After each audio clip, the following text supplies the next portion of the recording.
Hi everyone. I want to learn the Najdorf variation of the Sicilian Defense.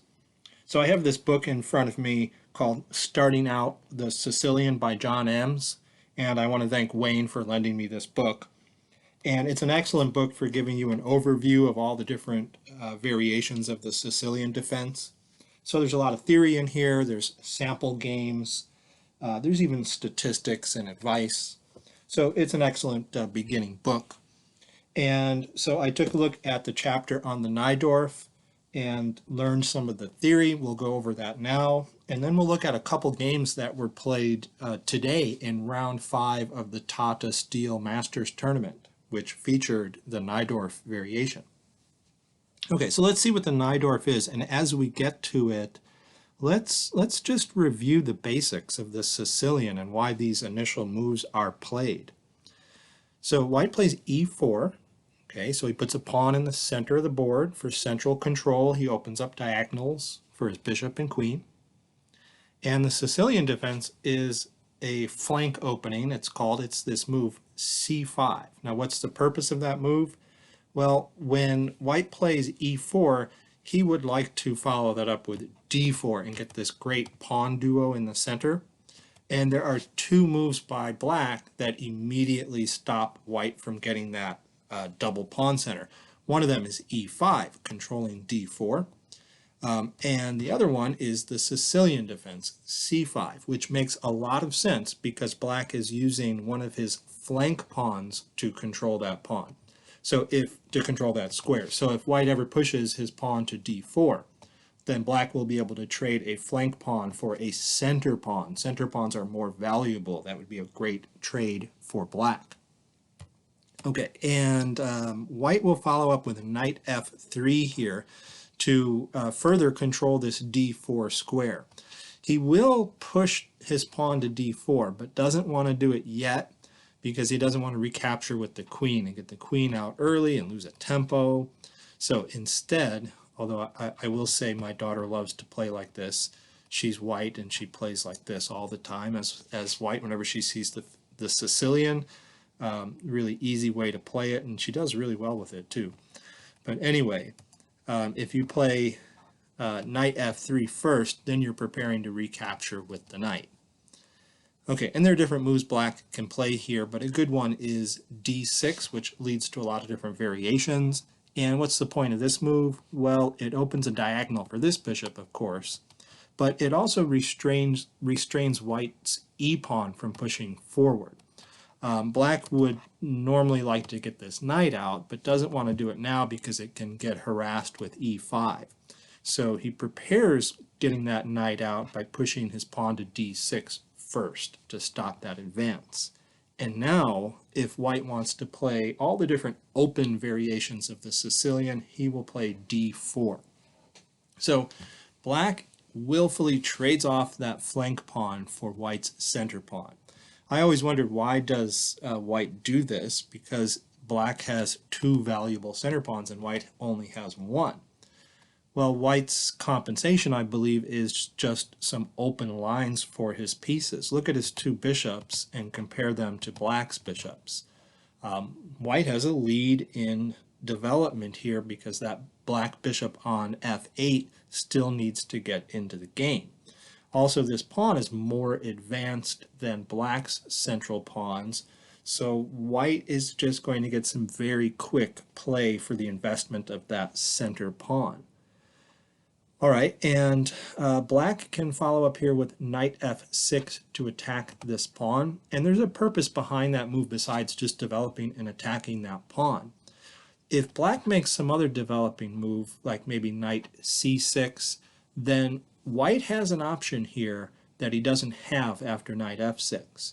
White can play c4, and that's what I usually play after knight c6 or other moves by black. If he allows me to play c4, I like to play c4, and I like to use this pawn duo here to control the d5 square.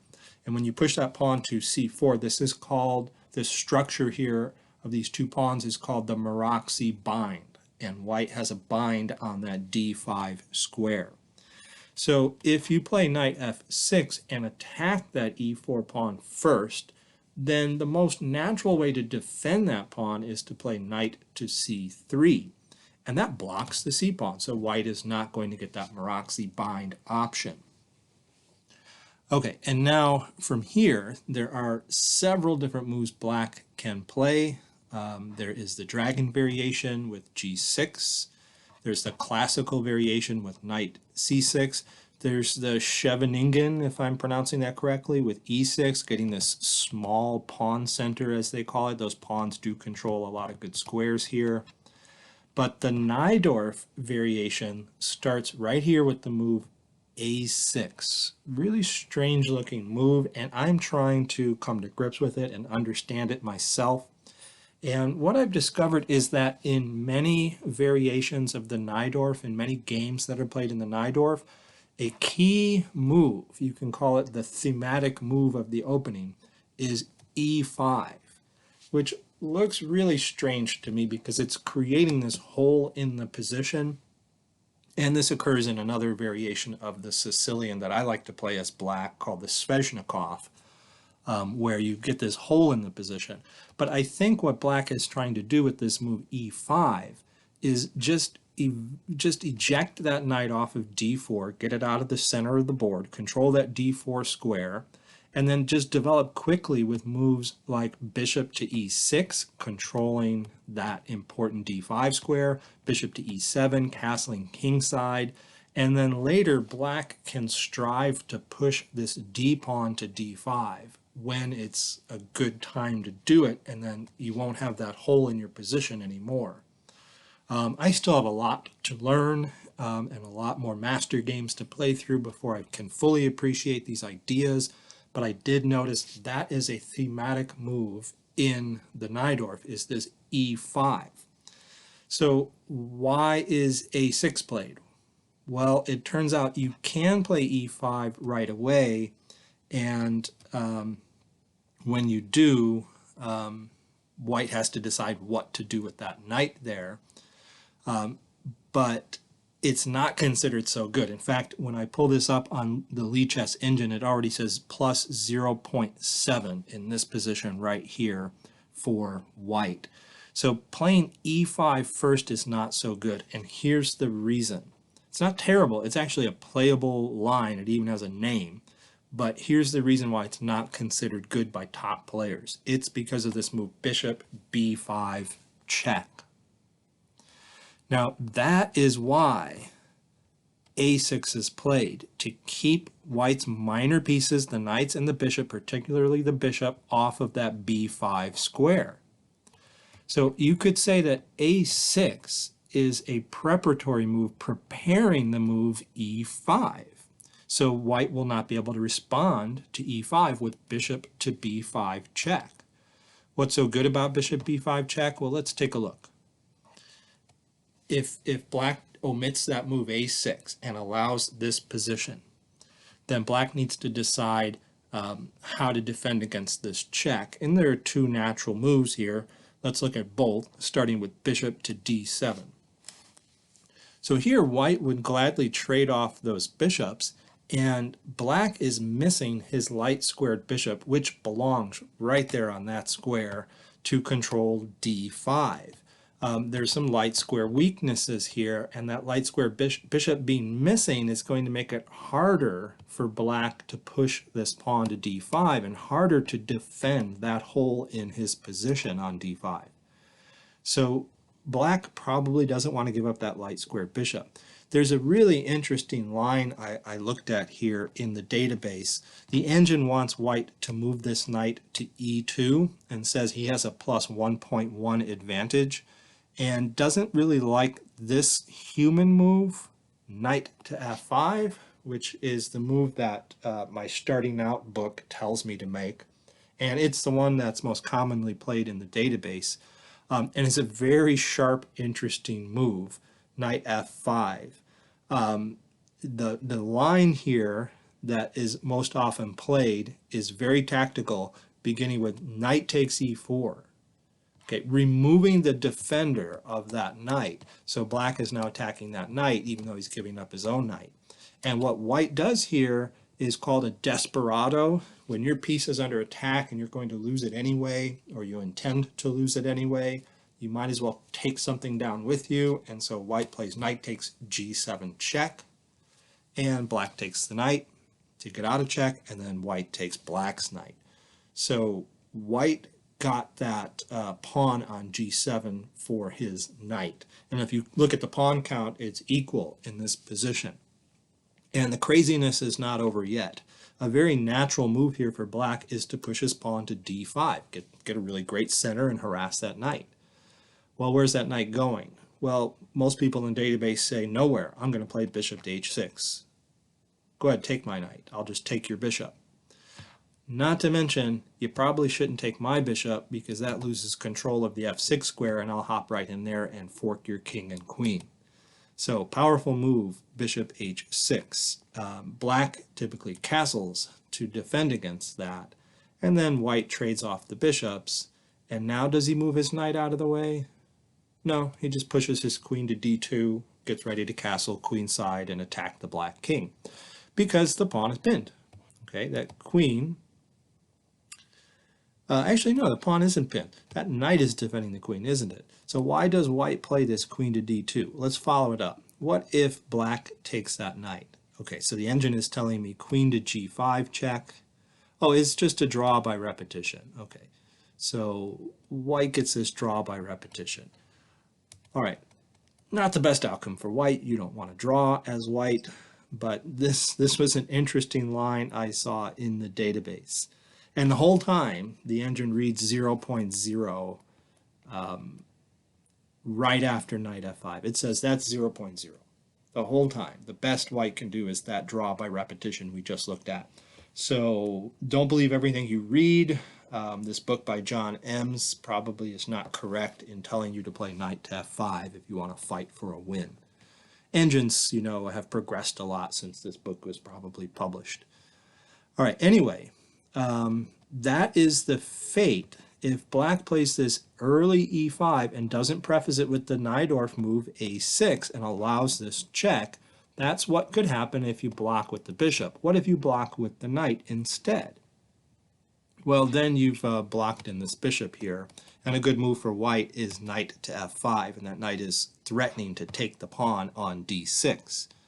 Black typically harasses the bishop, forces it to trade, and now black needs to take with the queen in order to defend the d6 pawn. Otherwise, he's going to drop that pawn. And that, again, blocks in the light squared bishop. So white just plays bishop to g5 here. White could also play knight to e3, drop that knight back and really control and clamp down on that square on d5. That's an important square when you see this pawn structure giving you this big hole in the position. But white can also play bishop to g5, I noticed in the database, but that leads to the same complications we were looking at earlier. After knight takes e4, removing the defender of that knight, and so on. It's very sharp. Anyway, this is not the main point I wanted to make in this video. The Najdorf is not that move e5, it's the move a6, so it prevents that bishop from coming to b5. Okay, so here is where the theory begins. This is the Najdorf. Now there are three very common moves, probably 4, 5, or 6 moves played by masters here, but three very common ones I'll take a look at. One of them is bishop to e3, which Magnus Carlsen played today, and we'll take a look at that in a few minutes. And when you play bishop to e3, this is called the English attack, and the point is you want to put your queen up on d2, castle queenside, and just launch a pawn storm over here. Okay, and that reminds me of the Yugoslav attack against the dragon variation. If you know that, it's very similar, where you put your bishop on e3. What can black do here? What's a possible line of play after bishop e3? Well, let's take a look following the main moves in the database. Black plays e5. That's the thematic Najdorf move, ejecting our knight off of the d4 square. And most players play that knight back to b3. It looks good also on f3 to me, but I think the reason they don't play it to f3 is because they want this f pawn to be mobile. Sometimes you push it to f3 to support this pawn and support a pawn push here. and keep that knight out of that g4 square. And sometimes you play aggressively with f4. So you put your knight over on b3 to keep your f pawn mobile. Bishop d6 is a normal place for that bishop. Remember, black has to fight for that d5 square. And now f3, very useful move to keep this knight from harassing our bishop on e3, and also to prepare the move g4. Bishop e7 getting ready to castle, queen d2 getting ready to castle, and both sides castle. Okay, so that's a possible way of playing. That's what a lot of English attacks look like in the Najdorf. Let's go back and look at another possible move here for white against the Najdorf move a6. So there's also bishop to g5, which is what Swedish Grandmaster Niels Grandelius played today against Vachier-Lagrave. And bishop to g5 can lead to all sorts of interesting, complicated lines. I suspect my starting out book is barely not even scratching the surface. I think there's so much theory here after bishop to g5, it's just crazy. But let's look at some of it. Okay, here after bishop g5, which people call the most aggressive try for white, it's an aggressive post for your bishop, putting pressure on the knight there. Seems more aggressive than putting it on e3. After moving that bishop to g5, I think this is the one time in the Najdorf where most players do not want to play e5. And that's because white has some pressure on one of the pieces that's influencing the d5 square. And so white can really make that square weaker in this line than he can in that English attack. And so black may not want to create that hole in his position. Possible way to play for white would be to just remove that defender of the d5 square, and black will probably recapture with the queen, and then you can sink a knight on d5, threaten the queen, and threaten a fork on the c7 square, forcing the queen all the way back to its home square. And then you can take your other knight that's under attack, and I think most players put it on f5, which is interesting to me. And I think from there, white, I suppose, is not really worried about black doing that trade on f5. Even without the e4 pawn to solidify this knight is on an excellent outpost, and it can always be guarded with c4. And white has a great grip on the d5 square, and I guess he's happy to get the light squared bishop off the board. And this knight, if it gets pushed away by a pawn, I suppose it can go back to e3 and support that knight on d5 and really keep a grip on the d5 square. And I think that's why that's one reason why you don't play e5 there. So people, when they see this move bishop to g5, they tend to play e6. Okay, getting a more modest development of their central pawns here. And when you put these two pawns here, this is like the Scheveningen variation. But I think this is considered part of the Najdorf still. Okay, now most games continue with the move f4, gaining space, being very aggressive. These two pawns here are controlling all of these nice squares. But white is also making a threat. That knight is pinned. So white is threatening to play e5 and attack the pinned knight and win it. And black can't really eject the bishop because playing h6, the bishop can just fall back to h4, and then this pawn has a nice grip on the g5 square, so black can't follow up by pushing to g5. So this is really a threat, e5, and if black trades pawns, then the other pawn comes to e5, and the knight is lost. So what does black do about this threat? Well, there are three common moves here. A really common one that was featured in today's game, Grandelius versus Vachier-Lagrave, was queen to b6. And this is interesting. Black breaks the pin. There's no more pin on the knight, so e5 is not a threat to win a piece. And black is attacking the b7 pawn. And this is called the poisoned pawn variation. And what white is advised to do, and what everybody does, is give up the b2 pawn. So white plays queen to d2 and just gives it up. Why queen to d2? Well, that's in order to support this knight right here. So now the queen is not attacking the knight on c3. And then white plays rook to b1. You probably have seen this maneuver and this configuration of pieces like this many times in different openings. And that knight is doing a good job supporting the rook and supporting the a-pawn. And black has only one move, queen to a3. And so what does white get for his pawn?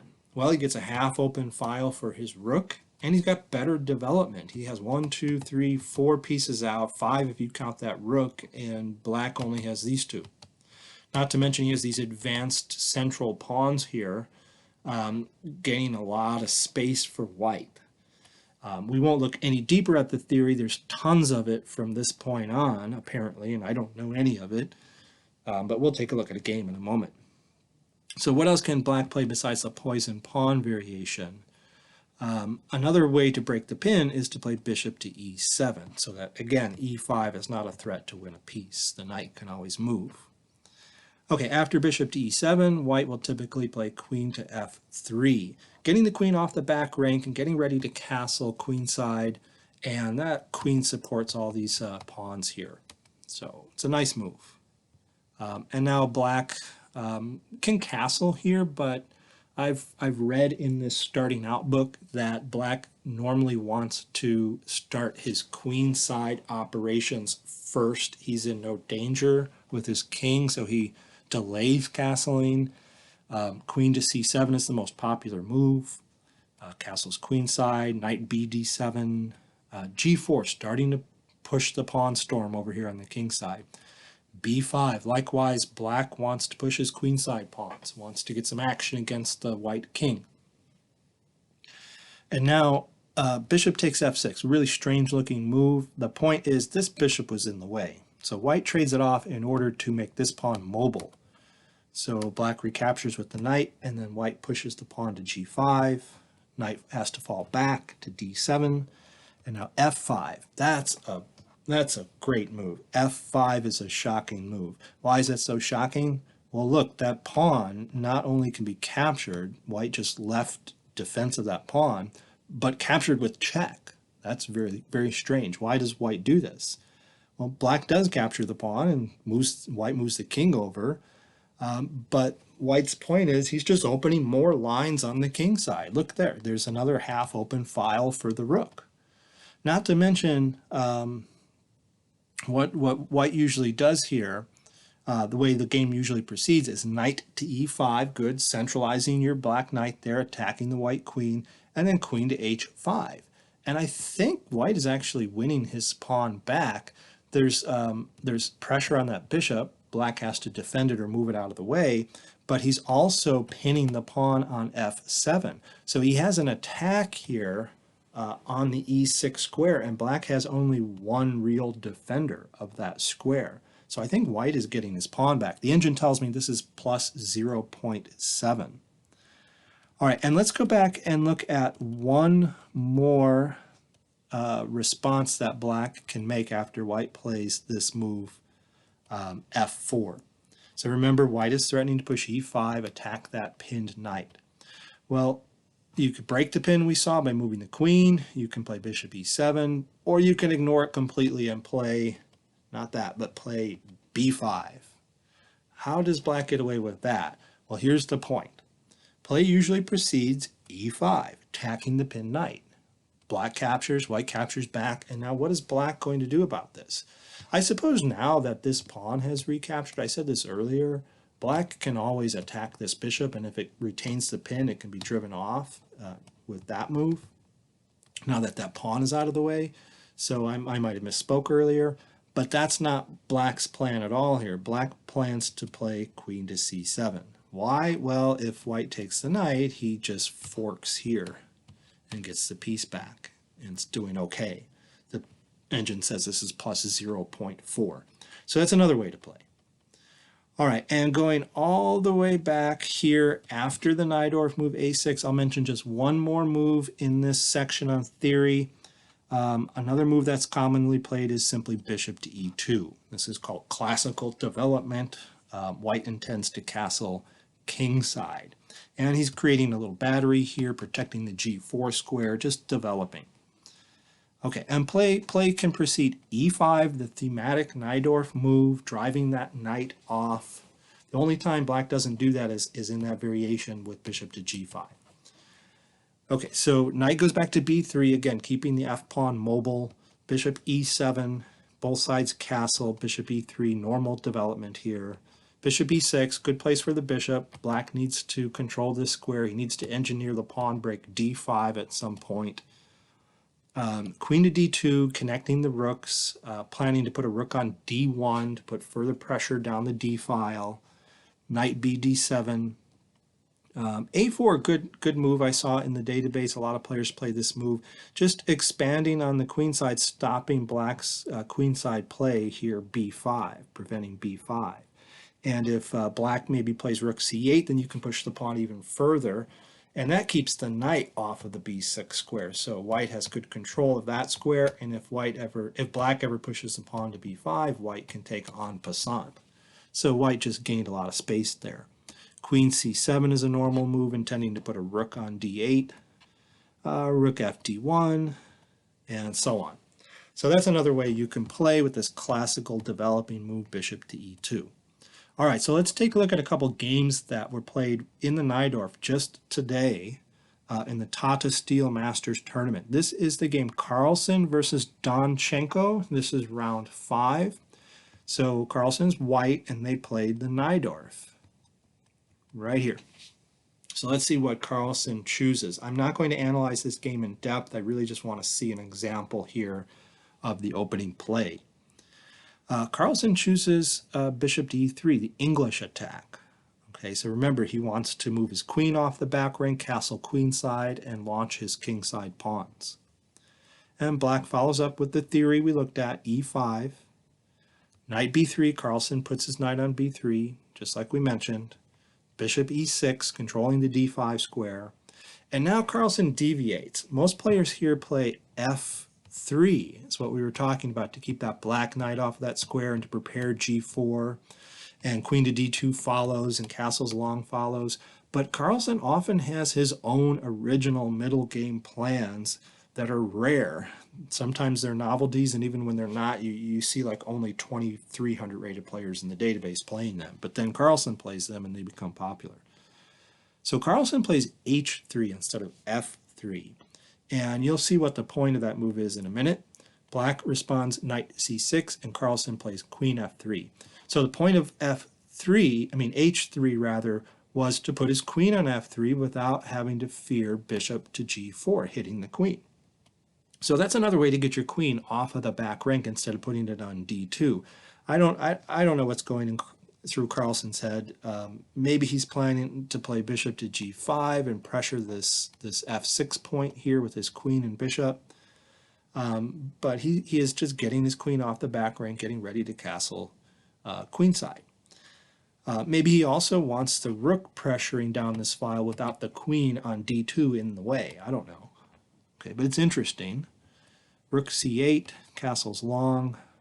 Knight a5, opening up the file for the rook, offering a trade of knights. Carlsen plays bishop g5, pressuring that knight, pinning it to the queen. Bishop e7, relieving the pin, getting ready to castle. And Carlsen decides to take that knight off the board. Usually you don't give up the bishop pair like that, but that knight, remember, was defending d5, and Carlsen wants to make use of that d5 square. He plays knight d5, he occupies it. And I suppose if black takes it, he could even take back with the rook and keep that hole on the board there. Okay, bishop g5 check, slides the king over. I guess black just wanted to retain the bishop pair and didn't want it to get captured. h5 is a really excellent move, I think. I didn't watch this live or read any Grandmaster commentary, but in my opinion, that's an excellent move because Carlsen is going to be pushing his kingside pawns here, and black kind of beats him to it and fixes the white structure. He plays h5, Carlsen doesn't want to push h4 here because then the bishop sinks in on g4 and skewers the rook on d1. So you can't push that pawn forward. That's another reason that's an excellent move. That pawn can come all the way to h4. Bishop e2 and h4. Yeah, that's a great idea by black.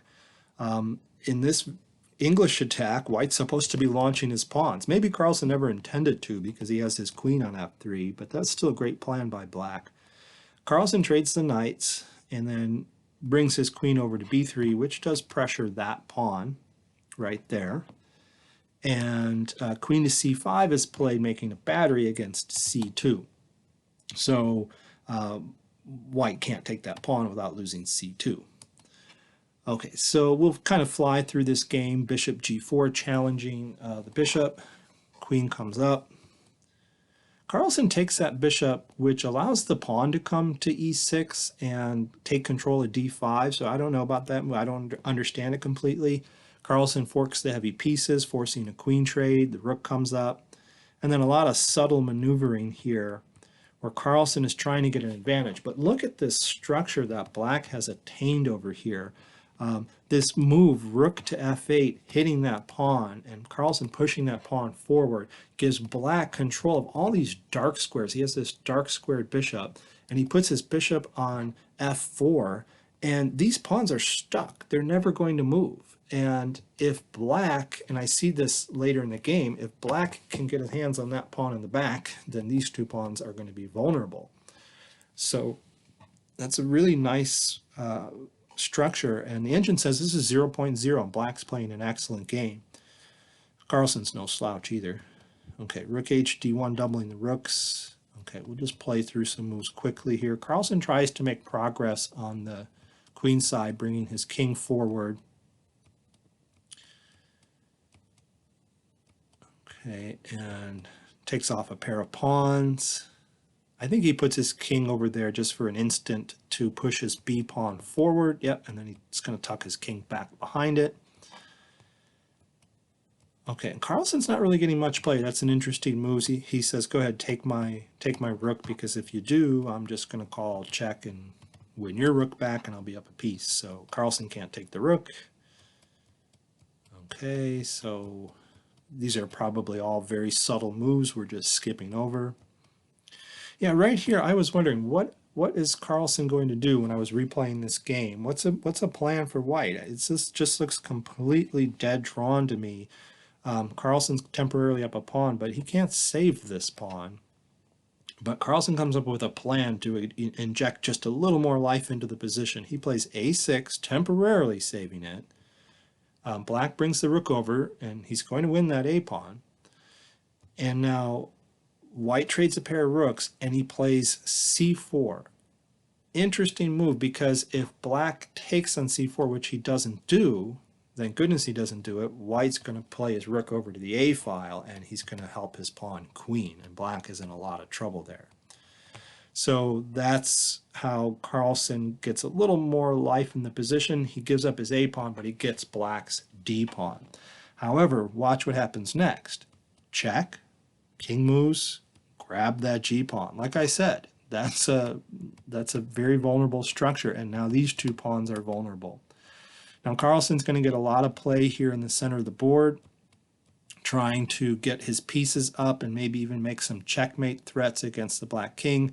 But black took the h pawn, and his counterplay is this queening pawn here, and the game is perfectly balanced according to the engines. And Carlsen gives up the knight there temporarily because he's going to have a checkmate threat here, a back rank threat, forcing the rook back, and then there's this fork, and white gets a piece back, and now white is up in exchange, but it's meaningless because black has two extra pawns. He has a strong passed h pawn, and it's just a dead draw. So Carlsen comes back with the rook. There's nothing either side can do here. And eventually Carlsen says, okay, let's just call it a draw. Okay. Or maybe Donchenko said that. Donchenko is a young German grandmaster. Okay, so interesting game. Let's look at one more from Tata Steel. Today's game, Grandelius versus Vachier-Lagrave. And Grandelius, Swedish Grandmaster, has the white pieces, and they play a Najdorf.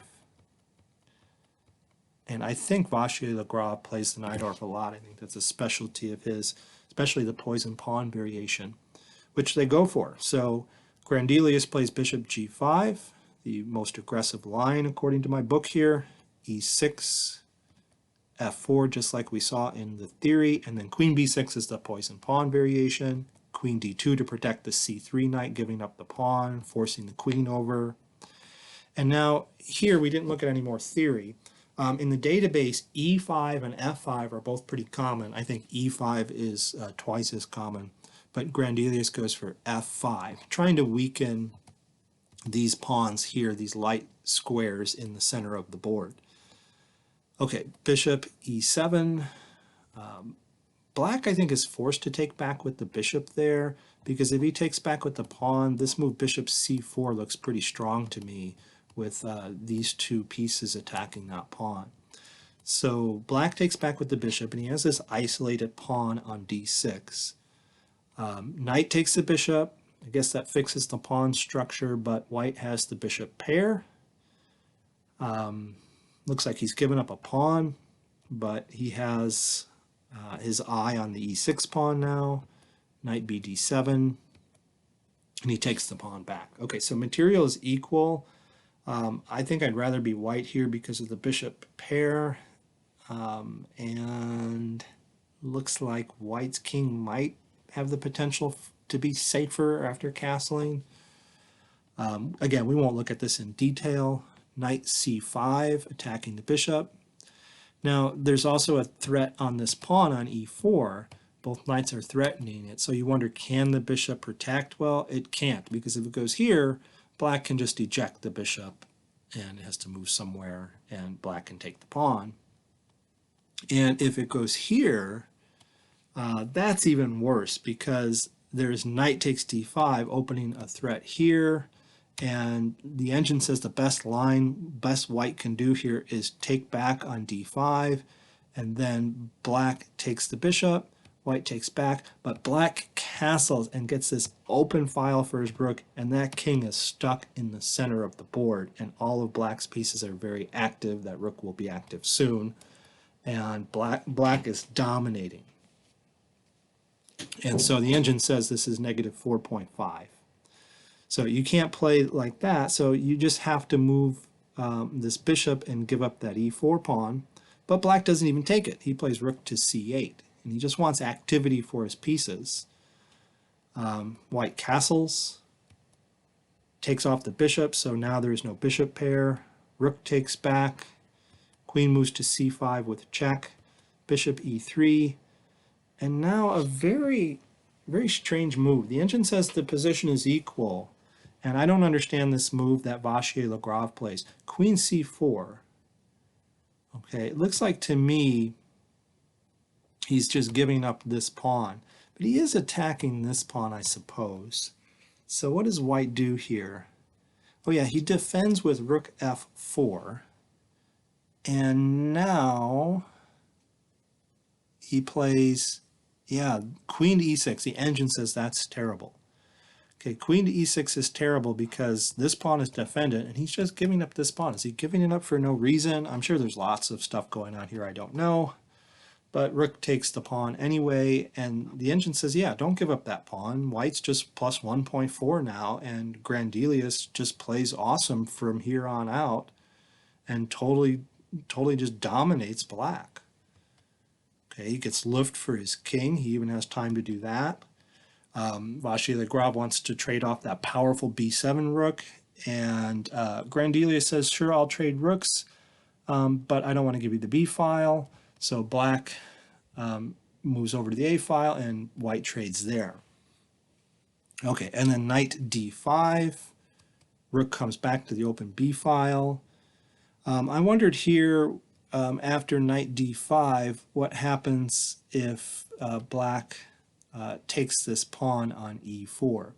And apparently that's disaster. Here's what happens. This rook is loose. That king and rook are going to make for a nice fork from the d5 square. So there's a lot of tactics in the position. White would take the bishop, and if black recaptures, there's queen to d5 check. Not to mention you're forking the knight too. You're forking all three of these pieces here. And this is actually just a mate. Just a mate and two. The king goes over, you take, and it's a mate next move. Okay, so you can't do that. You can't take that pawn. So the rook comes over to b8, not just to get to the open file, but I guess to get out of that potential fork between the king and the rook. Okay, c4, solidifying the knight in the center. Bishop falls back, saves itself. Queen f2, making a battery down the f file. Knight d7. Bishop comes here. By the way, this knight cannot do something like this and block out the position and have a nice outpost there, because that's just a mate in one. Okay, so that knight is protecting against a mate there on f8.